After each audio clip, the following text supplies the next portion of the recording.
Tenemos una URL donde están todos los pasos del code que vamos a hacer. La idea es que lo vayáis siguiendo desde vuestro ordenador y básicamente lo que vamos a hacer es un code basado en un modelo de red que es de White más Deep Learning con el dataset de Juego de Tronos, ¿vale? Así que, ¿cuántos de vosotros tenéis el ordenador y TensorFlow instalado con los requerimientos? Vale, no os preocupéis porque iremos haciendo un catch-up. Yo os voy a dar ahora, luego Santiago cogerá también las riendas y yo estaré pues dando un poco vueltas por aquí por si tenéis algún problema o cualquier duda que vaya surgiendo que me podáis preguntar, ¿vale? Y así podemos ir todos a una. Empezamos, si te parece. Primero por la teoría y luego ya. Venga. Vale. Bueno, pues no va a funcionar, ¿no? Pues nada, me pongo. Derecha e izquierda. Vale, genial.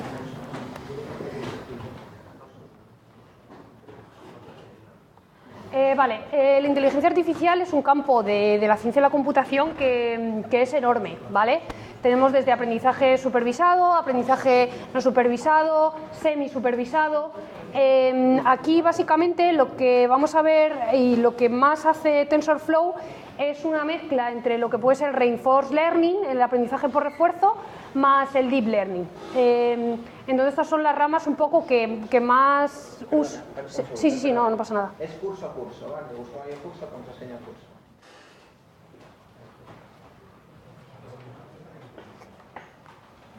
Ahora voy a explicar una serie de conceptos un poco básicos que yo supongo que ya todos tendréis un poco más o menos claro, pero que nos sirve como para reforzar cosas que vamos a ver hoy, ¿vale?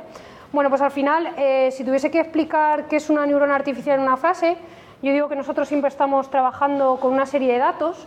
A esos datos le damos peso, es decir, le asignamos un nivel de importancia y luego lo transformamos a partir de funciones o con funciones. En este caso, una neurona funciona con dos funciones, la de transferencia y la de activación, y al final nos da un output. Sobre todo, el tema de la función de activación pues son las más estándares cuando hablamos de Tensor. Aquí quiero que os quedéis con el tema de que tenemos un tema que son los weights, que son los pesos, que van a tener como un peso significativo a la hora del aprendizaje. Vale, ¿qué es TensorFlow? Pues TensorFlow es una librería open source que básicamente lo que hace es coger arrays multidimensionales y computarlas en un grafo. Es decir, es un framework que computa operaciones de manera gráfica. ¿Qué pasa? Que las redes neuronales tienen esa estructura, tiene una estructura de grafo con operación. Entonces, por eso TensorFlow está muy bien o está pensado para hacer redes neuronales, pero puede servir para hacer otra cosa que no son redes neuronales. Lo bueno de esta librería que se liberó en noviembre del 2015 es que bueno, pues, es bastante flexible, las capas en cierto momento, en ese momento de aprendizaje, pues las puedes cortar, toda la performance la puedes correr o bien en la máquina o bien en las unidades de GPU. Y bueno, pues viene con bastantes herramientas para editar todo bastante bien. Cuando mi abuela me pregunta qué es una red neuronal, yo siempre le digo que la red neuronal es como un pastel, ¿vale? Es un proceso multicapa en el que la información se va codificando y en la que tenemos un input y un output. En este caso, yo tengo la imagen de un gatito, lo que hago es transformarlo en un mapa de píxeles, poner una serie de capas ocultas de hidden layer con neuronas y al final pues me da un output, que es un gatito. Entonces, para que os hagáis una idea, cada una de estas capas va adquiriendo o va diciendo las features o las características principales de la imagen. Y esto, pues bueno, pues hay mucho research y sí se dice que va de lo más general a lo más particular. La primera capa del pastel, pues coge los colores y los ejes. Y la última capa del pastel, pues coge las texturas, ¿no? Entonces, está bien que penséis en las redes neuronales pues como un proceso multicapa a partir del cual se puede ir diseñando. Vale, pero esto un poco ¿para qué? ¿Qué puedo hacer yo con las redes, no? Pues al final resolver problemas que tengan que ver con clasificar, con predecir cosas, pero también con descubrir, predecir y con crear. Esto depende mucho también de cuál sea el tipo de arquitectura de red que vayáis a trabajar. No es lo mismo trabajar con una red convolucional, que está como muy pensada para clasificar imágenes, que por ejemplo las redes generativas, que lo que hacen es el output, pues te están creando cosas nuevas, ¿no? Ahora voy a explicar los conceptos clave que tiene esto, que bueno, pues si tuviese que empezar a hablar de algo, pues serían los tensores, que son esas unidades dimensionales, luego las variables, que es cómo voy a transformar esos tensores, cuáles son los parámetros que van a influir en esos tensores. A partir del tensor y las variables me crearé una red neuronal con una arquitectura y la dibujaré en un grafo, ¿vale? Entonces es importante que entendamos que va así: tensor, variable, red neuronal y grafo. ¿Qué es un tensor? Pues con todo esto de un array multidimensional, al final es una estructura que nos sirve para codificar información. En este caso un tensor puede ser un escalar y tiene dimensión 0, pero también puede tener dimensión 1 y ser un array, o puede tener dimensión 2 y ser una matriz. Entonces es importante entender que el tensor es un concepto que va a tener varias dimensiones y dependiendo de la dimensión que tenga, pues va a ser un número, va a ser una flecha o va a ser una matriz de cosas codificadas, de una imagen codificada, ¿no? Entonces es importante que se entienda esto. ¿Esto queda claro? ¿Sí? Si no, o sea, yo repito todo lo que haga falta, por favor, ¿eh? No dudéis en comentármelo. Cuando hablamos de tensores hay tres cosas importantes: el rango, que me va a definir la estructura, la forma y el tipo. No es lo mismo que yo esté creando un tensor que sea un número, o sea, que sea una imagen, ¿vale?, a que sea lenguaje, que sea una palabra. Entonces eso TensorFlow lo sabe y cuando voy a definirme el tensor le defino un tipo, ¿vale? Pues int32, float 64, va a depender un poco de cómo sea la naturaleza del dato. La forma va a ser la dimensión de ese tensor. Si yo tengo una foto de un gatito de 299 píxeles por 299 píxeles, pues la dimensión de ese tensor es 299 por 299, ¿vale? Entonces voy a dimensionar siempre dependiendo de la información que tenga. Y el rango, que básicamente me define la estructura. El rango, con la evolución de TensorFlow, de lo que es la librería, ha ido cambiando y ya no es casi más importante la forma y el tipo que el rango. Pero lo que más me gusta de esta librería con respecto a otras, que sea como Teano o Café, es que yo puedo ir cortando la red neuronal o esos tensores por capas y ir como combinando cosas, de tal manera que si la red neuronal no ha aprendido o quiero operar de otra manera, lo puedo cortar, ¿vale? Y entonces esto está bien porque al final puedes coger esa caja negra en cada capa e ir cortando un poco los tensores o ir redefiniendo un poco su dimensión.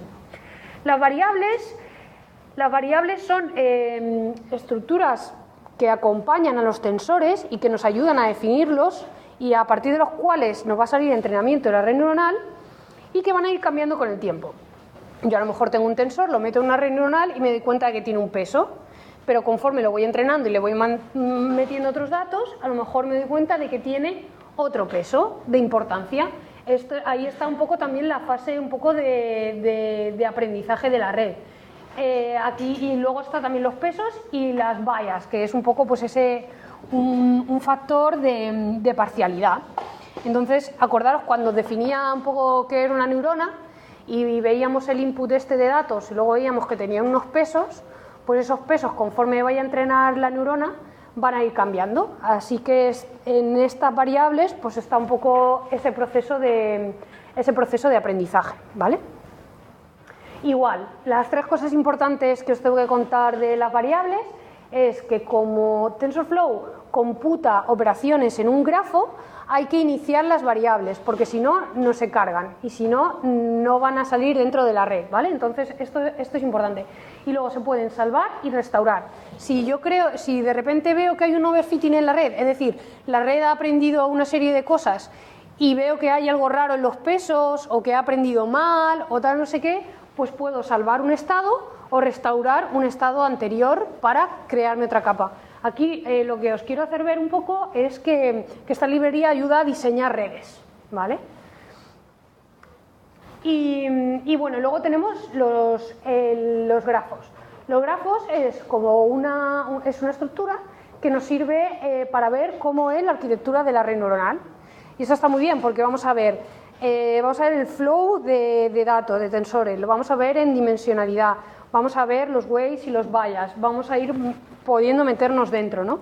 Entonces, al final, es una manera de salir del código y ver cómo está funcionando la red. Hoy en el CodeLab también haremos una parte que se verá todo este tema en profundidad. Y bueno, pues esto lo que tiene es que a lo largo del tiempo, si vas encadenando redes, tiene un nivel como de complejidad y tienes que ir como metiéndote dentro. Por eso es relativamente importante ir nombrando bien las cosas, ir nombrando bien los pesos y las variables en cada capa, para que luego no haya problemas. Entonces aquí, pues por ejemplo, está enlazando dos redes convolucionales de distintas capas con pesos y vallas diferentes. Y luego está esto, que yo considero que es una de las herramientas como más útiles que uno puede tener cuando utiliza TensorFlow, que es el Playground, ¿vale? El Playground es una manera de diseñar una red neuronal sin programar nada, ¿vale? Es en playground.org. Entonces, aquí lo que tienes que poner arriba es la función de activación y el problema que estás solucionando. En este caso, por ejemplo, clasificación. Entonces, aquí va a salir lo que son la relación entre los datos, no los datos en sí mismos, ¿vale? Entonces, si tú tienes dos variables independientes, pues pondrás x1, x2. Aquí hay multiplicaciones, hay senos, cosenos, en fin. Aquí, por eso es importante que antes de meterse a hacer una red neuronal veamos bien los datos. ¿Esto lo podemos hacer? Sí. Sí. Pues quédate ahí. Vale. Entonces, ¿os acordáis del pastel del gatito? Pues cada una de las cestas que tenemos aquí sería como una capa del pastel, ¿vale? Y las neuronas serían... entonces, cada capa del pastel sería una de estas paralelas. Se puede aumentar, por ejemplo, en 3 o en 4. Y se aumenta el número de neuronas. ¿Quieres seguir contando? Yo sigo. Sí, cambia la función de activación por una ReLU, por ejemplo, que es como... Y luego el problema de clasificación. Y luego, pues, vamos a poner una relación más ahí entre datos. Entonces aquí se va viendo un poco cómo se va clusterizando, o sea, cómo se va clasificando el problema. Si le damos a play, vamos viendo el loss y en cuánto es la epoch también, porque la epoch lo tendremos para hacer los training steps y la epoch para el training, tendremos que definir cómo es ese proceso para optimizarlo, ¿vale? Entonces, al final lo que tenemos aquí es una manera de hacer redes neuronales un poco sin programar. Lo que os diría, si no habéis hecho nunca esto, lo que diría es tener claro cuántas hidden layers y cuánto número de neuronas, ¿vale? La función de activación y el problema y esta entre los datos. Y luego vais a ver en plan cómo funciona, vais a ver el loss, vais a ver el learning rate y la epoch. Y entonces podéis ver más o menos cuánto tarda o cómo va clasificando. ¿Esto se entiende bien? Sí. Vale, la epoch, vale. Tú cuando entrenas una red neuronal, ¿vale? Tienes el test, los datos de training, ¿vale? Y los datos de testing. Entonces, el epoch son el número de veces que pasa por todos los datos de entrenamiento, ¿vale? Y entonces, ese número de veces lo que haces es dividirlo en subsets para decir, venga, pasa por aquí, pasa por aquí, pasa por aquí, ¿vale? Y entonces, si yo, por ejemplo, utilizo 2 epochs, le paso 2 veces todos los datos de entrenamiento, ¿vale? Es como si tengo un examen, me lo estudio 2 veces, pues hago 2 epochs, ¿vale? Y luego cojo como por trozos en steps, en plan, y voy estudiando, ¿no? Eso sería, pues, un estudio, pues 2 temas por cada uno. Por ejemplo, imagínate que quieres hacer un clasificador de imágenes de gatitos, ¿vale? Entonces tú tienes una carpeta muy grande que tiene persas, ¿vale? Y siameses. Entonces, las veces que le pases el número, todas las fotos diciendo esto es un persa, esto es un siamés, eso será ¿vale? Y luego irás cogiendo trocitos y irás entrenando por trozos, ¿vale? ¿Y el número de neuronas tienes que saberlo de antemano? El número de neuronas, tienes que saberlo de antemano. O sea, yo no lo suelo saber de antemano, yo suelo coger como ejemplos más o menos estándar y suelo ir cambiándolos. De hecho, hoy en el CodeLab vamos a ver, cada uno vais a escoger vuestro número de hidden layers y vuestras neuronas y vais a ver la accuracy. Entonces, probando el modelo, puedes ver un poco cómo funciona. Vale, volvemos a ver. Sí. Si no, esto luego cuando estemos haciendo el CodeLab podemos volver y hacer de cada modelo que os estéis haciendo, nos montamos el playground y vemos cómo funciona, ¿vale? Perdón. No, no te preocupes.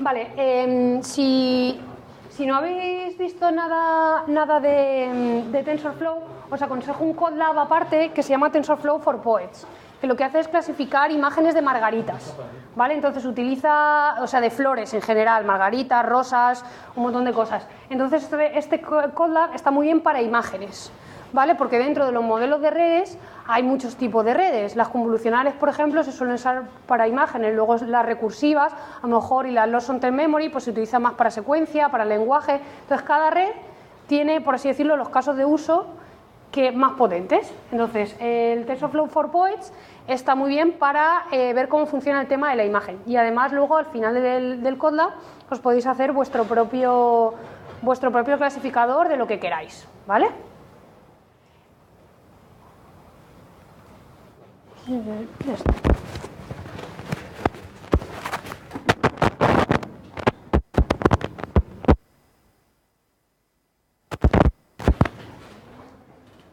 Un segundo. ¿Esto cómo se pone? Aquí. Hola, ¿se oye? ¿Se oye así? ¿Hola? Bueno, yo creo que sí. Bueno, ahora vamos a hablar de una parte que tiene TensorFlow que se llama TF con Trip Learn, que está dentro de lo que es TensorFlow, que es una forma de poder hacer redes neuronales.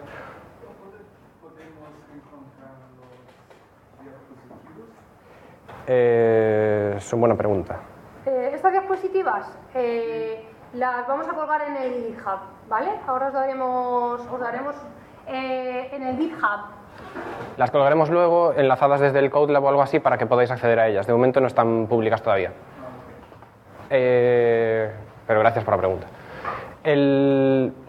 Este módulo nos permite hacer redes neuronales de una forma un poco más sencilla que lo que nos permite hacer lo que es TensorFlow Core, ¿no? que nos da un montón de primitivas para poder hacer operaciones matriciales, pero digamos que esto es una interfaz un poco más sencilla para poder hacer redes con capas enteras una encima de otra.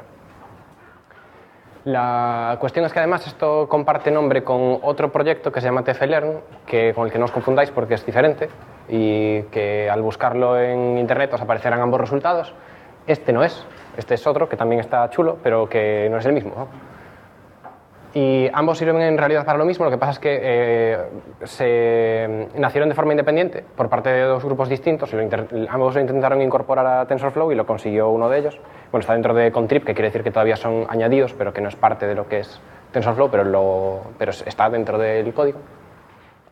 Y además, TensorFlow, TF Contrib Learn, nos permite definir una serie de layers y de cosas ya como un único todo para que nos dé información mucho más útil a la hora de nosotros poder hacer reingeniería de la red y ver qué es lo que está fallando, qué es lo que hay que cambiar, ¿no? Y nos da este tipo de gráficas que luego vamos a ver. Y además pues nos da una serie de primitivas que si no nos tendríamos que hacer a mano dentro de TensorFlow para poder visualizar esto en el grafo que contaba Gemma de TensorBoard, que nos da esta vista de alto nivel de cómo está la red estructurada por dentro. Y para explicar todo esto pues vamos a utilizar el CodeLab que para eso está, ¿no? Y que lo vamos a utilizar como ejemplo. Y que el CodeLab en el que nos vamos a basar, los datos no los coge como... De hecho, hay un CodeLab del modelo de red que vamos a contar que está basado en el censo de Estados Unidos, que está como parte de los ejemplos de TensorFlow. Lo que pasa es que el censo de Estados Unidos pues, está muy bien, pero es un ejemplo que ya está muy machacado y queríamos hacer algo nuevo, entonces cogimos un set de datos que ya estaba recopilado en parte por unos chicos que hicieron unas pruebas con un SVM para tratar de predecir las muertes de Juego de Tronos, y nosotros lo cogimos. Y, porque en Juego de Tronos sabemos que al final va a morir todo el mundo, pero de momento todavía no. Entonces hay que ver en ese momento cómo están las cosas. Y entonces cogimos ese dataset y luego también lo enriquecimos. Gemma hizo una labor ahí bastante chula de traernos más datos de lo que estaba disponible. Y bueno, al final lo que pasa es que lo que decía, esto ya, sobre el censo ya está hecho, y lo que sí es cierto es que la información del censo es muy interesante y lo podéis probar, por ejemplo, con el Instituto Nacional de Estadística o un censo de otra parte, porque tiene una cosa muy interesante para este modelo de red, que es que nos da tanto características poblacionales, sociodemográficas, que son categóricas, como por ejemplo dónde vive una persona o cuál es su código postal, que no es una información continua, es algo que tiene ciertos valores concretos. Tanto como valores continuos, de, yo qué sé, la ubicación geográfica en la que está, que no es un punto fijo, o la calle en la que vive, que a pesar de que podríamos considerar que es categórico, en realidad es algo que es bastante más continuo, ¿no? Entonces eso nos permite hacer regresiones bastante chulas con este modelo de red que vamos a contar ahora. Y que en realidad tiene su valor. Lo que pasa es que pues, Juego de Tronos es más divertido y predecir cómo van a ser los libros es algo que parece imposible. Entonces pues estaría guay, ¿no? Y además creemos que es una contribución novedosa usando TensorFlow, porque no lo habíamos visto hecho antes. Y por contar un poquillo cómo es el set de datos, ahora vamos a pasaros la URL de... Vamos a pasar una URL donde están todos los pasos, ¿vale? Desde lo que es TensorFlow hasta la instalación y tal.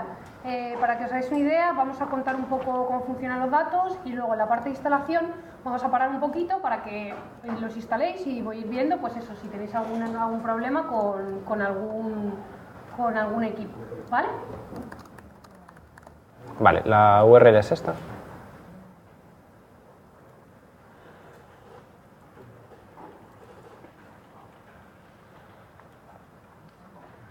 Sin el 2, da igual, ¿no? Ah, sí. Sí, sin el 2. Ah, no. Lo bueno de esto es que lo puedo editar. Vale, entonces, ¿esto es así?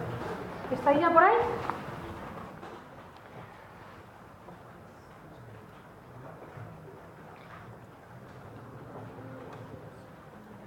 Si entráis ahí, veréis una página como esta.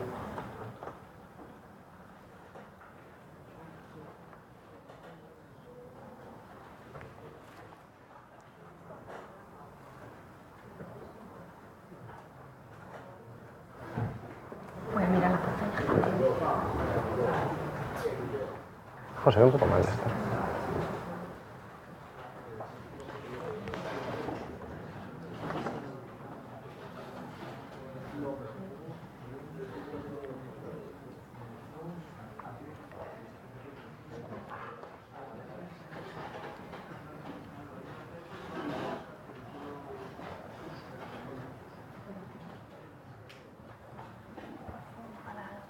Vale. Está la gente por ahí viendo.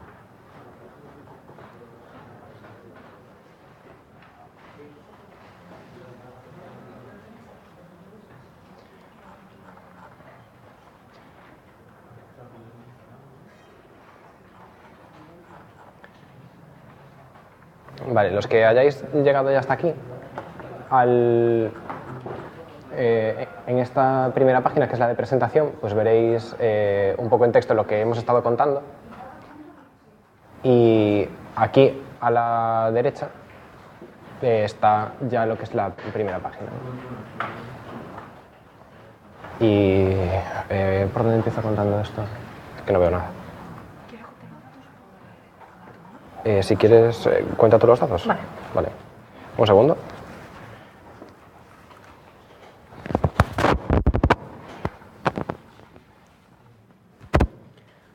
Vale, pues os voy a contar un poco... sí.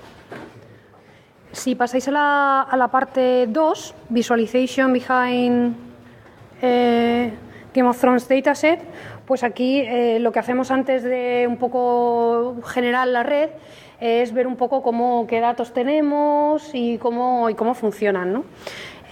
Pues eso, en un principio nos lo bajamos de Kaggle y lo que hemos hecho es estar rellenando con la wiki de Juego de Tronos un poco cada personaje, poniendo la cultura a la que pertenecen y completando la información de ese dataset.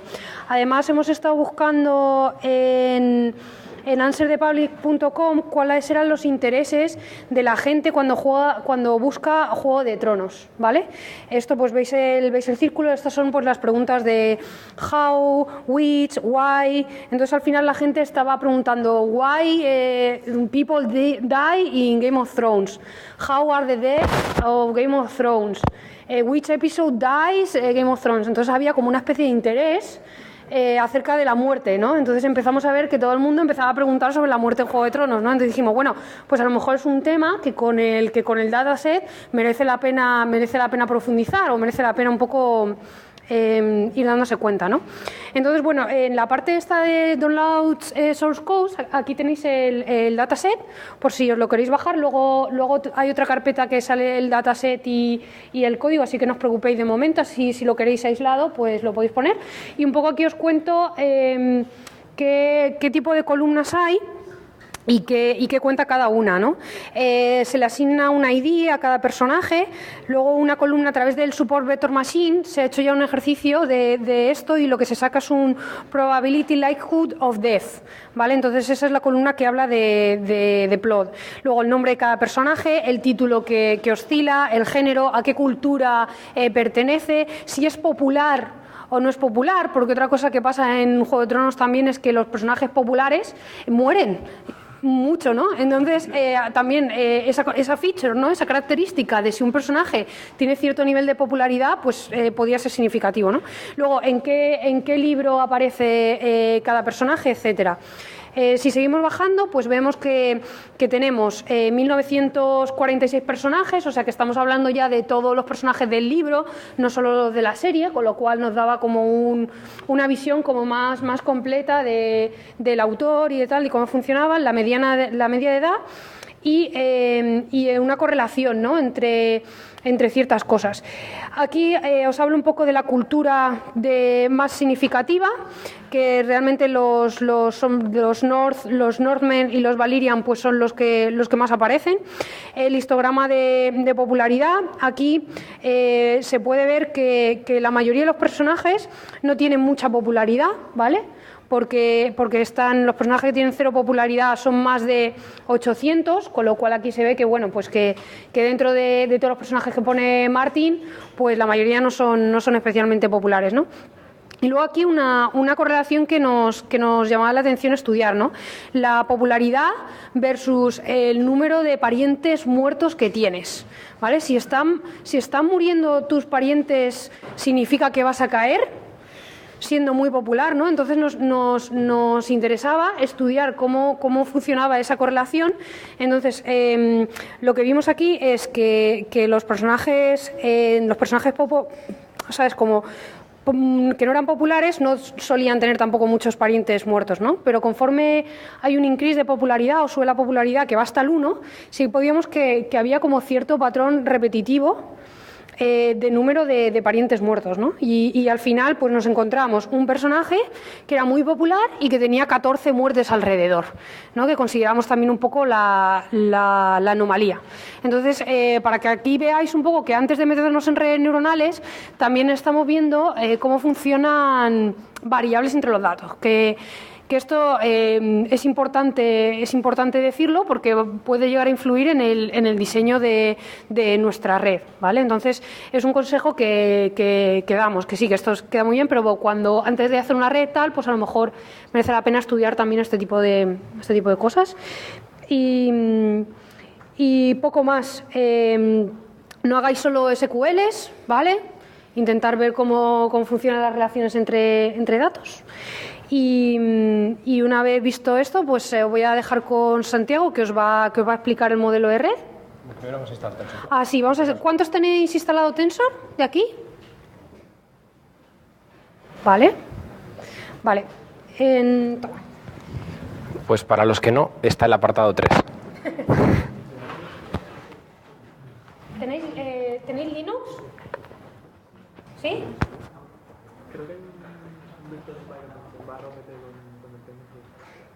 ¿Está instalado en el Virtual Environment? Vale. A lo mejor no va a ser de... ¿En el curso lo tenéis ya instalado? Vale. Pues es que, claro, yo eso no lo he visto. Pero nos dicen aquí que hay un Virtual Environment en la carpeta del curso, o sea, en el usuario del curso, que dice que... ¿En barra OPT? Ah, vale, en barra OPT hay un Virtual Environment con TensorFlow ya instalado. Y si estáis con vuestros portátiles u otros ordenadores de otra gente, pues lo que tenéis que hacer es, o en un Virtual Environment o bien en vuestro ordenador en una consola, tenéis que escribir pip install TensorFlow y esto se bajará todas las dependencias que necesitáis. Lo que pasa es que si vamos a hacer el CodeLab, lo que sería interesante ahora es que os bajaseis el código, porque es con lo que vamos a trabajar. Podéis probar luego que TensorFlow está instalado aquí, volviendo hasta aquí, diciéndole import TensorFlow, y si no protesta Python, entonces es que... Ah, perdón, esto es dentro de Python, o sea que abrís Python y dentro escribís esto. Y si funciona, entonces todo va bien. Vale, entonces, si os vais al número 4, os podéis descargar el código. Y sí. Sí, el código... Esto os va a llevar a un zip. Con todo. Sí. Vale, esto no está, pero no pasa nada. Sí. Entonces, bueno, vamos a esperar un par de minutos para que todos tengáis Tensor instalado y que estemos todos en la misma página. Entonces, ahora el siguiente paso es descargaros el código fuente. Algunos ya lo habréis hecho y os habréis dado cuenta de que, aunque aquí dice que hay... Uy, ¿por qué se ha eliminado esto?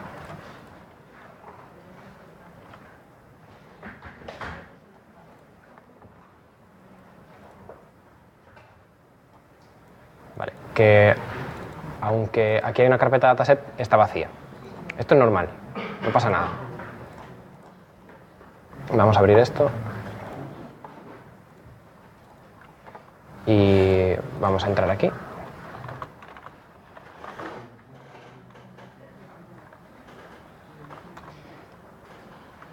Lo que ocurre es que el código está preparado para que la primera vez que se utilice, en caso de que todavía no exista el código, que no exista el dataset, se descargará. Porque hay aquí una función que se llama getDataset, que lo que hace es se lo descarga de Google Storage en caso de que todavía no esté. Aquí es, digamos, donde está el dataset de verdad. Y entonces podemos probarlo, ¿no?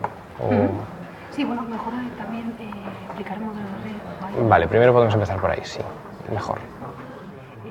Lo podemos hacer en la presentación y que yo lo vaya viendo. Vale. ¿Te parece? Sí. Entonces lo vamos a... Vale. Entonces, ¿cómo empieza esto? Vale, chicos, pues os vamos a...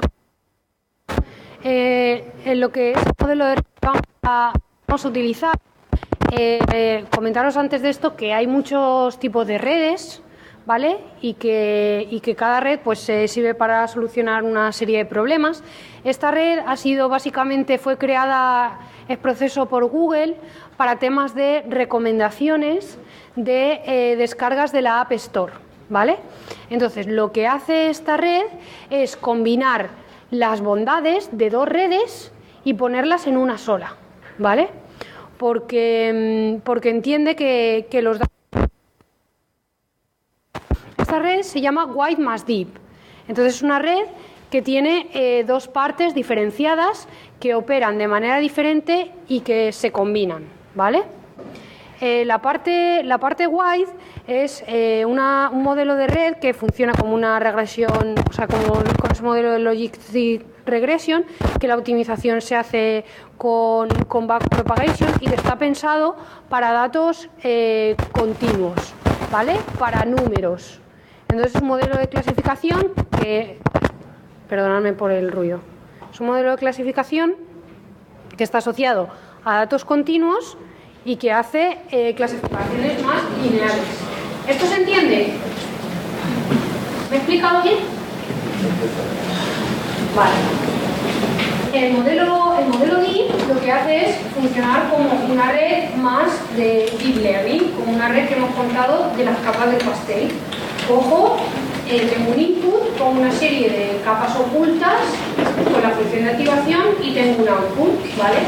Este modelo de red DEEP está pensado para datos categóricos, es decir, datos que corresponden a categorías de cosas, ¿vale? Para que os hagáis una idea, en Juego de Tronos, ¿qué es un dato continuo que iría en la red wide? Pues es la edad. Yo puedo tener 26, puedo tener 27, puedo tener 28. Entonces un dato que es un número y que tiene ese sistema como creciente, ¿no? ¿Cuál es el dato categórico? El que pertenece a una categoría, ¿vale? Por ejemplo, la cultura de un personaje de Juego de Tronos es una categoría, porque puede ser de Valyrian, puede ser un orme, puede ser un señor saltando del muro, o sea, hay como varias categorías dentro de los datos. Entonces, es importante que para crear este modelo de red, que repito, son dos modelos de red combinados en uno, distingamos qué tipo de datos vamos a poner en cada red, ¿vale? Para entrenarlo de manera correcta. Esto al final pues, corresponde un poco a la realidad de lo que está pasando en Data Science, porque nosotros en un dataset tenemos datos que van a ser continuos y que van a ser numéricos, pero también tenemos datos categóricos y sabemos que todos tienen cierto nivel de importancia, ¿no? Entonces esto es importante de cara a los datos para crear la red neuronal. Entonces, también un poco para sacaros un poco de ese hype de que Machine Learning, la red neuronal es una caja negra que metes ahí todo y te sale un output. Pues sí, no, porque puedes ir ordenando los datos, modelos de redes, que al final sepas que estén ordenados, ¿no? Sí. Además, bueno, si ahora nos vamos a lo que es la estructura del... Bueno, esta red, el código que os habéis bajado está preparado tanto para ser una red wide como una red deep, como ambas. De forma que se pueden además ver las diferencias significativas además que hay en el entrenamiento respecto a hacerlo de una forma o de la otra. Y una cuestión también interesante a tener en cuenta es que una red wide más deep no entrena de forma independiente la parte wide y la parte deep, sino que el mecanismo de entrenamiento, el optimizador que hace al final, es comprobar cuál es la forma mínima la forma de minimizar los errores de ambas redes en conjunto, no de cada uno por separado, a pesar de que tienen optimizadores diferentes. Eso lo veremos. Y entonces por la parte wide tenemos, como ha dicho Gemma, pues características numéricas, porque al final lo que estamos haciendo es un tipo de regresión, ¿no? En la parte deep, al final también es un tipo de regresión, pero es una regresión más complicada. Entonces, eso nos permite tener pues, una estructura con cuestiones más complejas. Y en particular, una forma de ver esto es que o el cómo podía tratar Google también cuando diseñó este tipo de red, es que hay ciertas características de las que a nosotros como humanos nos es fácil hacer feature selection o feature engineering y ver qué columnas cruzadas a lo mejor tienen sentido juntas. Por ejemplo, pues que a lo mejor la edad y la popularidad pues, son interesantes como correlación, pero a lo mejor otras pues no. No somos capaces de encontrar nosotros esa relación y tenemos que confiar en que lo haga la máquina por nosotros. Entonces, para eso está la parte deep. La parte wide es la parte que nosotros podemos sacarle un sentido y podremos tener una regresión. Y la parte deep es la que, dándole una estructura compleja, y una serie de capas ocultas, dándole también más potencia al ordenador, porque necesitamos más poder de cómputo para calcular un grafo más grande, pues podemos calcular cosas más complejas y que al final pues, puede que tengan una relación interna que nosotros no hemos sido capaces de encontrar. Y como ejemplo de esto, estamos aquí, ¿no? Sí.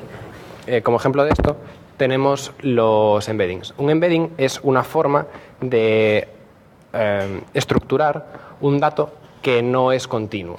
Y en lo que consiste esto es en darle una representación numérica a un dato que no lo es.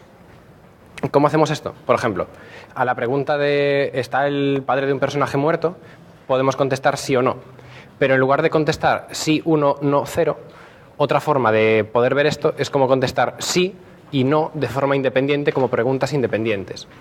¿Para qué hacer esto? Para tener un espacio dimensional más grande. Entonces, en lugar de trabajar en una dimensión, la dimensión sí no, trabajamos en dos dimensiones, la dimensión de cuánto sí y cuánto no. Y esto nos permite que la red tenga pues, un grado más de libertad a la hora de decidir en qué punto quedarse en el medio, porque tiene un espacio 2D en lugar de un espacio 1D. Entonces puede dibujar puntos en más lugares, si lo vemos de forma intuitiva así, ¿no? Esto, pues, al final lo que nos da es... los embeddings es una cosa que se entrena también. Entonces, la representación que tiene como embedding un dato categórico varía según la red se entrena.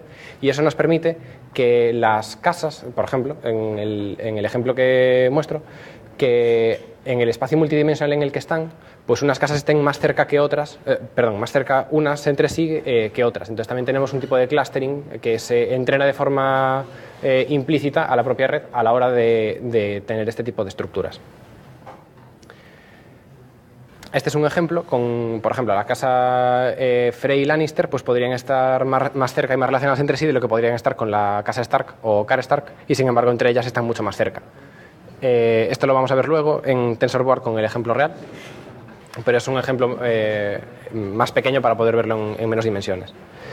Y ahora vamos a pasar a la otra pantalla. ¿Quieres contar algo? Vale, entonces ahora primero vamos a ver qué es lo que ocurre si ejecutamos el código. ¿Estáis listos para eso?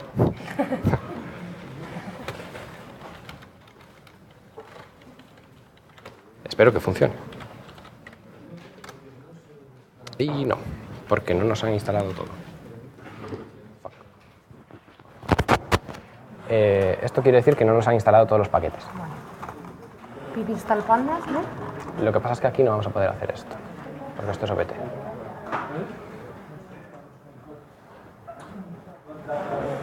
Vale, esto es un error.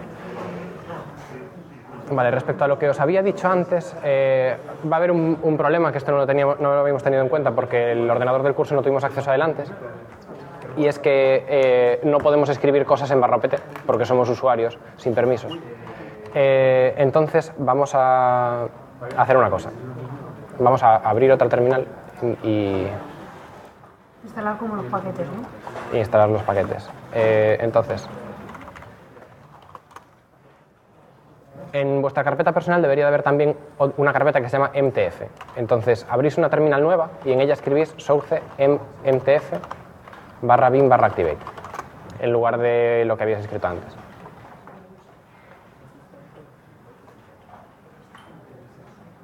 Y así, source, espacio, mtf dentro de vuestra carpeta, mtf /bin/activate.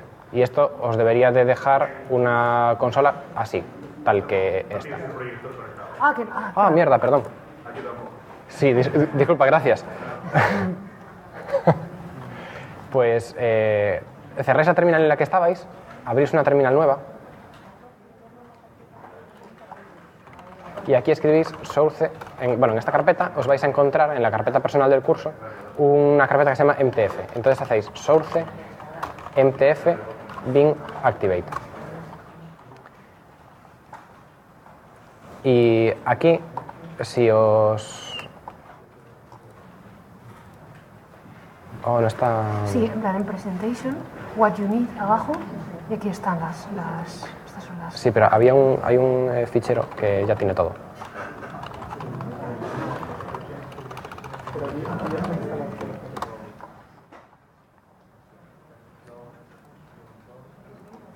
De hecho es... Ah, no.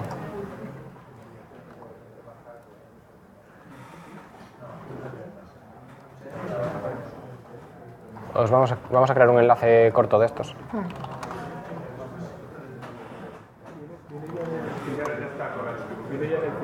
¿Perdón? Viene el zip. Tienes razón. ¿Lo tiene todo instalado? Entonces, al descargaros, sí, al descargaros el zip que os habéis bajado antes. Dice que lo tiene todo instalado. A ver. Vale, pues ahora funciona. Pues entonces aquí ya no hay que instalar nada. Por si acaso. A ver si hay algo que dice que no está instalado todavía.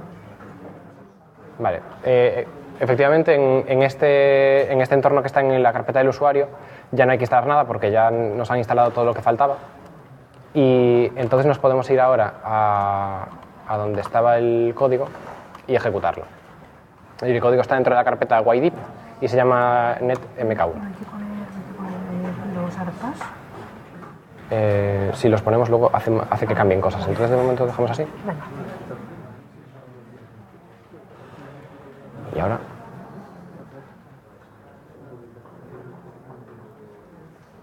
Entonces, esto lo que va a hacer es...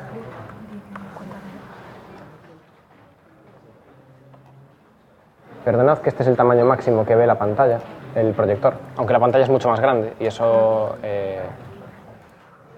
me hace perderme. Entonces, no sé si lo habéis visto antes, he entrado en... Bueno, voy a hacerlo otra vez desde el principio para que se vea entero.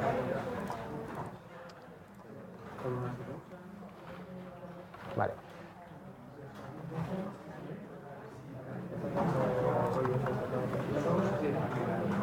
Así se ve bien. Vale.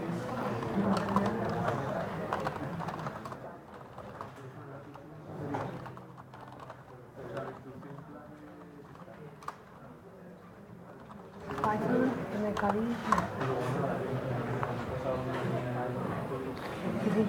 No, esto para TensorBoard, ¿no? En plan... Sí.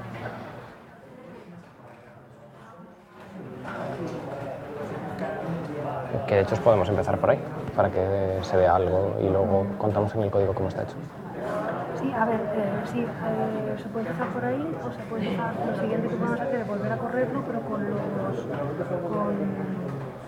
trainer mode, model type, el 2 steps, o, ¿sabes? O no. Yo creo que son luego para que ellos prueben distintas combinaciones y cosas y les dejamos tiempo para que lo hagan.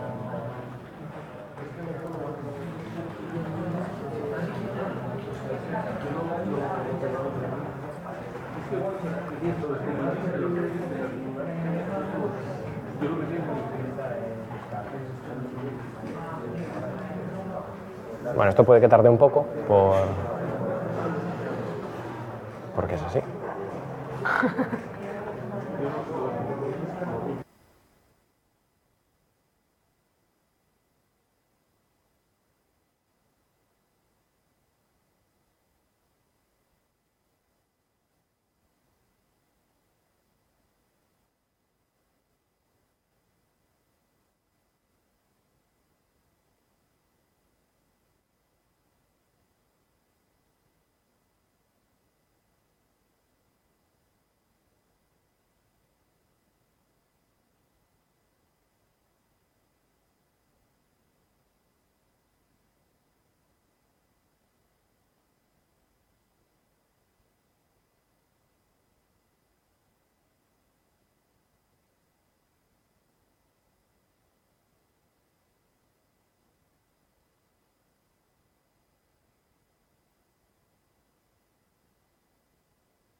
Como está tardando un montón en ejecutarse en el ordenador del curso, lo voy a hacer yo en mi máquina.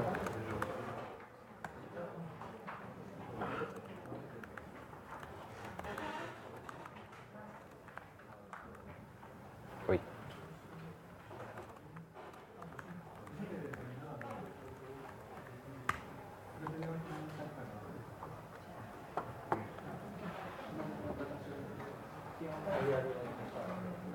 Entonces, bueno, para empezar aquí hay unos warnings que salen porque el TensorFlow que tenemos es el TensorFlow que solo está compilado con soporte para CPU y nos avisa de que si estuviera compilado con soporte para instrucciones más rápidas, pues iría más rápido. Lamentablemente, pues no va más rápido. Y... Ah, mira, ya está, ahí está. Aquí está. Ah, vale. Porque es otra Joder, versión de joder. Python. No, es que es un Python más antiguo que la hostia. Vale. Entonces, esto nos ha dado un resultado, pero además nos ha dicho que se ha exportado un modelo. ¿Qué? Que no te funciona. Ha funcionado en tu máquina, pero en las demás está pasando lo mismo que en la otra. Ya. Que es una cosa de strings con bytes, no sé qué, ¿no?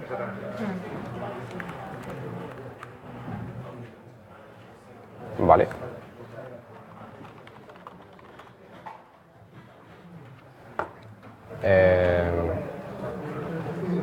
Vamos a ver.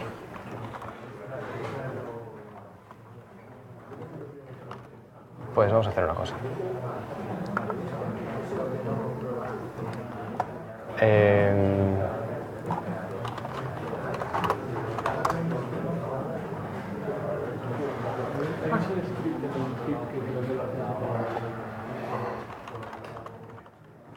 Dice que en script los del Zipper hace eso. ¿Cómo?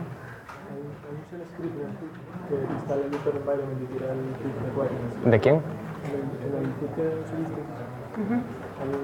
Sí, pero para eso necesitamos que virtualenv sea el virtualenv de Python 2, no el de Python 3. Porque la cuestión es que el Python 3 que está en estas máquinas instalados es un Python 3 demasiado antiguo. Que es Python 3.4 en lugar de Python 3.5. Y se rompen cosas. Entonces necesitamos el virtualenv de Python 2.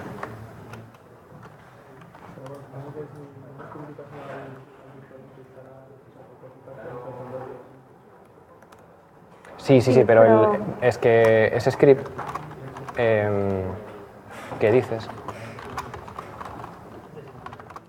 usa este virtualenv y eso supone que el virtualenv es el de Python 2. Y aquí tenemos Python 3. El virtualenv este es el de Python 3 y tiene que ser el del 2. Y entonces... joder, esto no debería de estar ocurriendo. Bueno, no te preocupes, sí. Vamos súper bien desde Y a lo mejor puedo hacer esto. No, claro.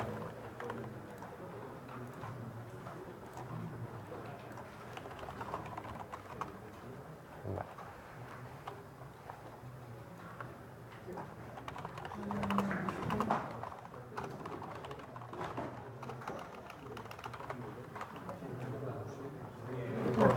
¿Por qué no 2.7? Porque yo tengo este Python. Bueno, me vale 2.7.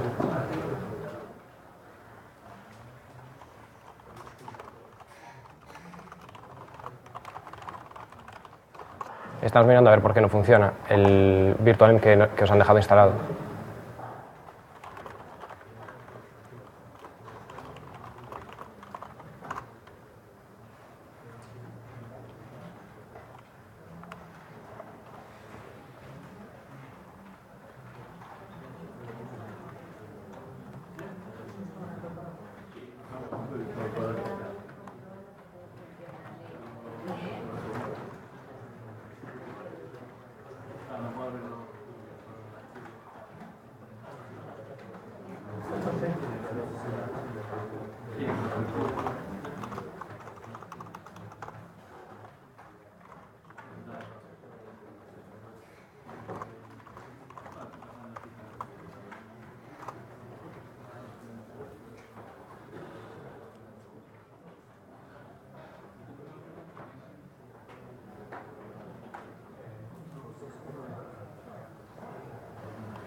Ahí está. Sí, ahora sigue funcionando. ¿Sí? Vale, pues si esto funciona, lo que he hecho es crearme un nuevo virtual environment en la carpeta personal, pero en lugar de hacerlo con virtualenv y el directorio, lo he hecho como virtualenv-p/usr bin python 2, porque el virtualenv estaba funcionando con Python 3 y debe de haber algún conflicto de versiones con lo que son bytes y lo que son strings, que eso ha cambiado con Python 3, y algo lo debe estar cogiendo como string y deberían de ser bytes o viceversa en una de las funciones que utilizamos para descargarse algo. Entonces con esto se genera un nuevo virtualenv en el directorio que le digáis, le podéis llamar env, por ejemplo, y luego hacéis source de esa carpeta bin activate. Y ahora os vais a la carpeta donde estaba el código y aquí escribís pip install -r requirements.txt, que es donde están las dependencias del proyecto. Con esto os descargará todo el resto de paquetes. Lo voy a dejar aquí y ya debería funcionar con esto. Y de hecho, si nos vamos a la otra terminal, vemos que ya ha terminado y que efectivamente ha funcionado. ¿Todo el mundo lo ha hecho? Vale. Vale. Bueno, pues otra vez. De hecho, lo vuelvo a hacer. Lo vamos a volver a hacer, ¿vale? Vale, entonces... Vale, estamos donde estábamos. Aquí creáis un nuevo virtual environment de Python con virtualenv diciéndole que tiene que usar este Python. Dale un poco más. ¿De acuerdo? Vale, ¿ya? Me pregunto.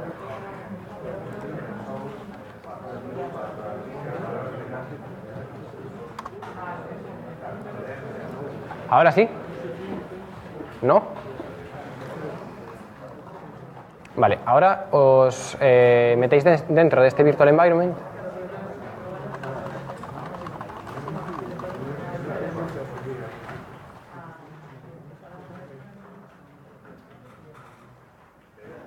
¿Todo el mundo ha creado el virtual environment con Python 2.7?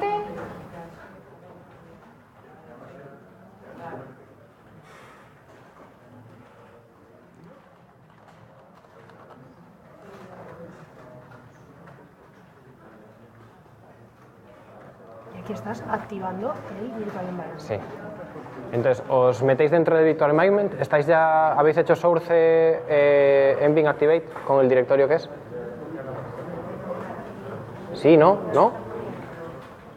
¿Eso es un no?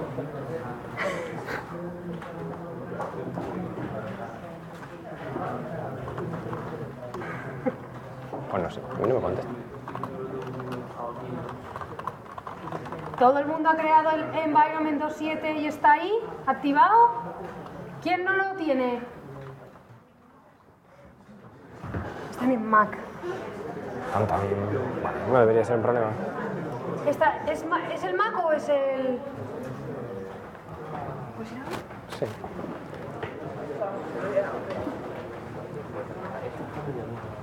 Es que nos da error, Porque estáis en otra parte. Escribid cd. Y nada más. Y ahora haced lo mismo de antes. Sí. Vale, es porque aquí hicisteis cd barra y entonces fuisteis a un directorio en el que no teníais permiso. Nada.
nos metemos en la carpeta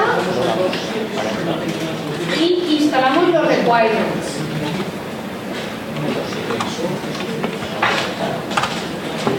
¿Vale? Por favor, decidme algo. Vale, entonces si le damos aquí, lo que va a hacer pues es o sea, poner todos los paquetes que necesitamos, ¿vale?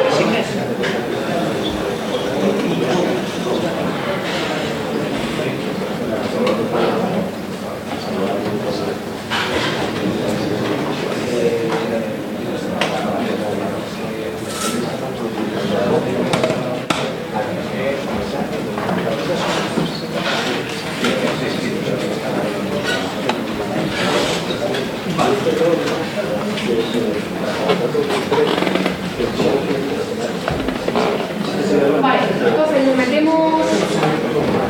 metemos dentro de la carpeta while, ¿vale? Y ejecutamos.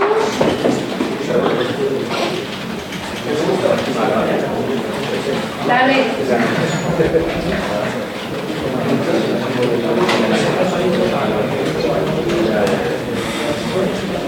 ¿Vale?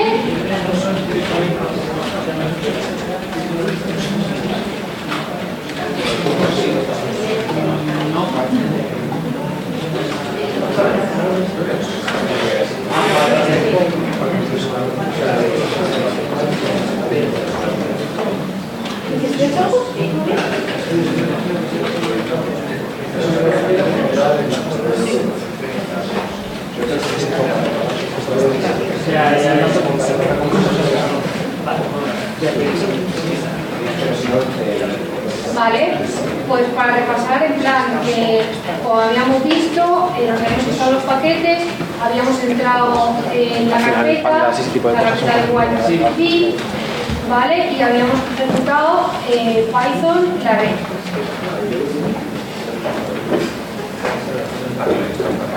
Sí, tarda un poquito. ¿Alguien no ha llegado hasta aquí?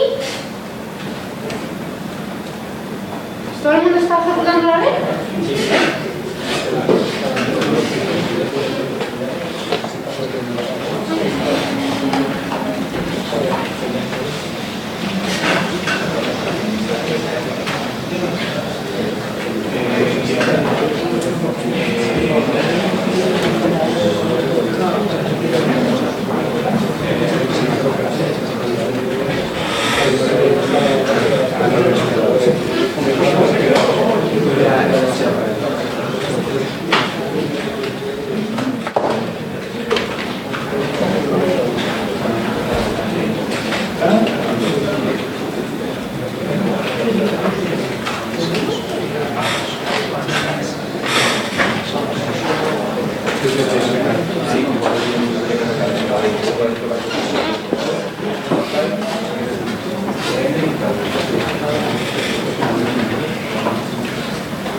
Vale, pues lo decimos, ¿no?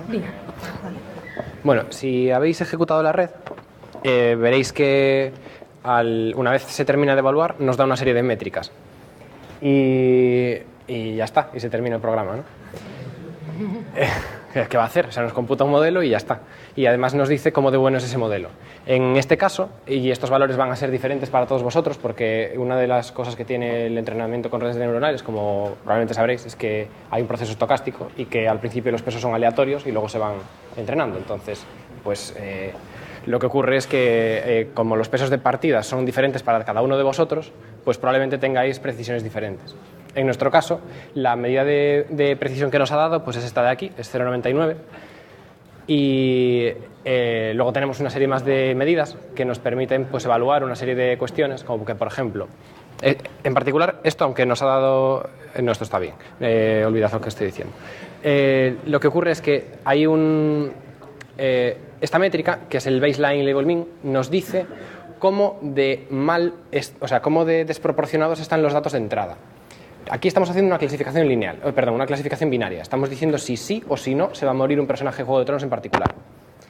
Y lo que nos dice esta métrica es que, de base, los personajes se mueren más de lo que no se mueren. Cosa que ya sabíamos, ¿no? pero la cuestión es que esta media es inherente al problema y hace que nosotros tengamos que tenerla en cuenta cuando evaluemos el problema de cara a que no estemos sobreentrenando los casos positivos o los negativos respecto a los contrarios. Y bueno, así estamos haciendo un trabajo bastante bueno porque la accuracy es buena y además tenemos otras... Bueno, esta es la medida de loss, es la medida que utiliza el optimizador para calcular lo mal que lo estamos haciendo, digamos, que es esto es lo que se trata de minimizar, es el problema que se trata de minimizar, que es el error cuadrático medio o lo que sea. Y estas dos medidas, precision y recall, nos dicen cómo de bueno es el modelo respecto a falsos positivos o falsos negativos que estemos incluyendo en él. Entonces, recall es, bueno, lo mejor es este gráfico.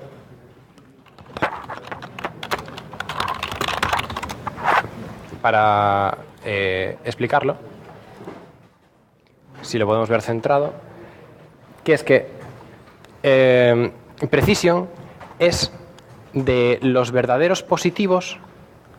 Bueno, mejor dicho, es cuántos elementos que nosotros hemos dicho que eran positivos lo eran. Es decir, la veracidad de nuestros positivos. De lo que, eso es, o sea, de lo que nosotros hemos dicho que era verdadero, que puede ser los verdaderos de verdad y los que nosotros hemos dicho que eran verdaderos pero en realidad no lo eran. ¿Cuál es el ratio de esto, no? O sea, ¿cuál es el ratio de verdaderos positivos respecto a ambos dos? Y recall es cuántos elementos de los que hemos dicho que eran positivos son todos los positivos. Es decir, si estos todos son los elementos que son positivos de verdad, estos son los que nosotros hemos dicho. Entonces, ¿cuál es la proporción entre estos y estos? Entonces, en este caso, nuestro modelo nos ha dado un recall de 1, que quiere decir que todos los elementos que hemos dicho que eran positivos lo eran. Es decir, todos los personajes que hemos dicho que se iban a morir, se van a morir. Pero hemos dicho que alguno que se va a morir no se ha muerto todavía. Pero bueno, eso es algo que George Martin solucionará con el tiempo, ¿no? Pero ese es el problema del modelo. Estamos dando, en este caso, falsos positivos. Estamos dando pues, algún elemento que estamos diciendo que tiene una etiqueta equivocada que no tiene. Entonces esta es la forma de interpretar estos datos.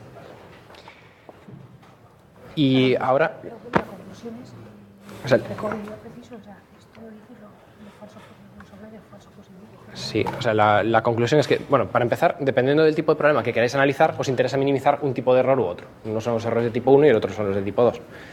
Y obviamente mejorar un error implica empeorar el otro en algún momento, porque no se puede alcanzar en muchos casos la precisión máxima simplemente por el hecho de que no tengamos información suficiente de la dimensionalidad o de otro tipo de cuestiones del problema.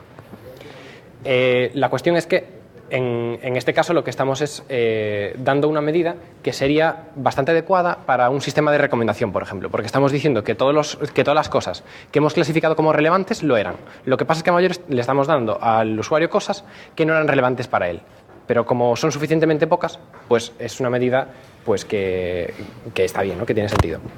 Sin embargo, para otros modelos, como por ejemplo análisis de riesgo, en el que no nos interesa, pues, por ejemplo, darle un préstamo a alguien que no va a ser capaz de pagarlo, pues nos interesa más mejorar el otro tipo de errores y no decir, nos da igual un poco que la gente sea relevante, o sea, que la etiqueta que le apliquemos sea la de sí o no, porque es justo al revés.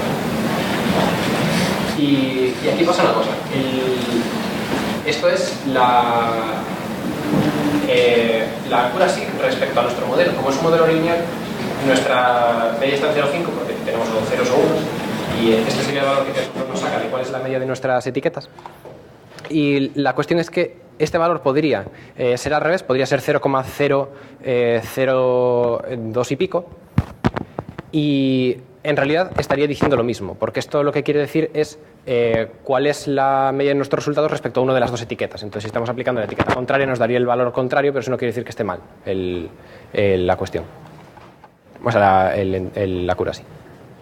Porque este valor sí que nos estaría dando lo mismo, aunque las etiquetas estuvieran invertidas. Bueno, además vemos que este modelo se ha exportado como un modelo de TensorFlow y como no hemos especificado ningún directorio, lo ha hecho en un directorio temporal. Entonces, nos podemos ver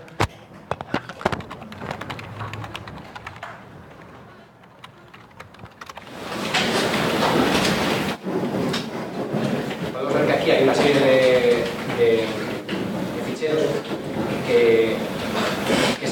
al modelo que acabamos de entrenar. Aquí tenemos una cosa que se llaman eventos, que son esa información que le podemos decir a TensorFlow que nos saque durante el proceso de entrenamiento para ir mejorando la red e ir inspeccionándola según se va entrenando antes de que termine. Y luego además tenemos el modelo del grafo, que es este fichero, que esto lo podríamos meter dentro de una aplicación que use TensorFlow sin tener que entrenarlo y con ello ya tener una aplicación lista para poder funcionar. Si estamos entrenando una red para reconocer, yo qué sé, caracteres, y una vez entrenada, la queremos usar en nuestro dispositivo móvil para poder hacerlo en la calle, pues cogeríamos este archivo, lo meteríamos dentro de la API de Java para TensorFlow, dentro de la API de estudio, lo que sea, y tenemos en esta aplicación y lo podemos invocar. Es un archivo que ya tiene el modelo de grafo entrenado con los tres.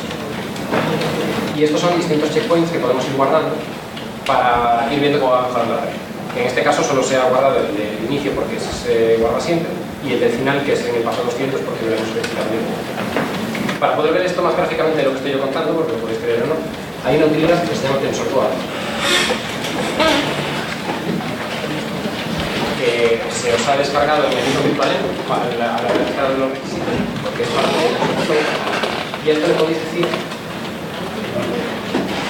menos login y la carpeta en la que está este modelo, que la podéis copiar del resultado que os ha dado aquí en TensorFlow. Es la carpeta hasta antes del barra export. Entonces, ¿lo veo? ¿Sí? Entonces, ¿esto será un nombre diferente para cada uno de vosotros?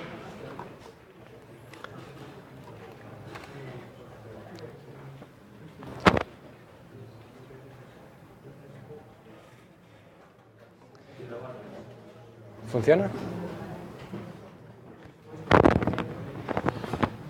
¿Funciona? Sí. Vale, chicos, entonces tenéis que poner TensorBoard, logdir y el link que os sale cuando ejecutáis la red, ¿vale? Sin el export, hasta el export, ¿vale?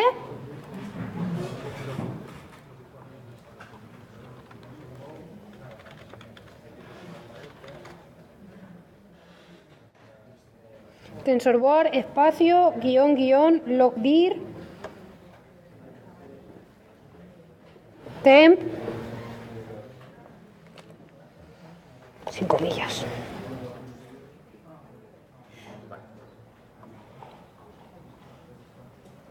Entonces, si habéis hecho esto, TensorBoard os dirá lanzando TensorBoard 47 en esta URL. Entonces os tenéis que ir a vuestro navegador y escribir en él 127.0.0.1 o localhost, que es el propio ordenador, y el puerto 6006, que es el que por defecto lanza TensorBoard. De hecho, si pulsáis aquí, dependiendo de cómo esté esto configurado, podéis pulsar el botón derecho y decirle abrir el enlace, pero no, porque aquí en lugar de ceros tenéis que poner 127. 127.001.